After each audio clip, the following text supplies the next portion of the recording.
কেউই জানে না। তাহলে আমার মনে হয় যে প্রার্থী সাদিক কায়েম ঢুকেছিল সে হয়তোবা দেয়াল টপকায় ঢুকেছিল, অথবা জিনের মতন করে সে ওইখানে আবির্ভূত হয়েছে।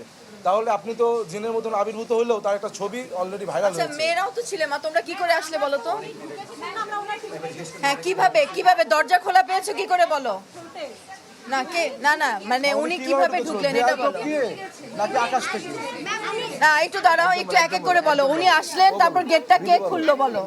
আমরা বাইরে দাঁড়ানো ছিলাম অনেকক্ষণ ধরে, আমাদেরকে আমরা বলতেছিলাম আমরা প্রার্থী, আমরা কেন ভোট করার জন্য আমরা ভোট দিতে চাই, তো আমাদেরকে কোনো রকম গোনাগুনি নাই।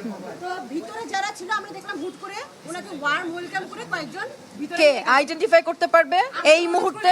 দুইজন ছিল ওনাদের পিছনে। না ওনারা কে আমাদের পুলিশ অফিসার নাকি দাঁড়াও নাকি এরকম পাসধারী নাকি সাদা ড্রেস পরা, সাদা শার্ট পরা, সাদা শার্ট পরা?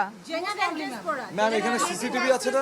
অবশ্যই আছে। তাহলে সিসিটিভি দেখা যাবে। আমি এটাই দেখবো। ওরা তো জাস্টিফাই করবে না, ওরা তো না, আইডেন্টিফাই আমি করবে না। জানতে চাচ্ছি যে কিভাবে ঘটনাটা ঘটলো। ম্যাম যেহেতু নিয়ম সে ভঙ্গ করছে, আপনাদের আইনের কি বলে সে নিয়ম ভঙ্গ করার পরে তার প্রতি বিরুদ্ধে ব্যবস্থাটা কি?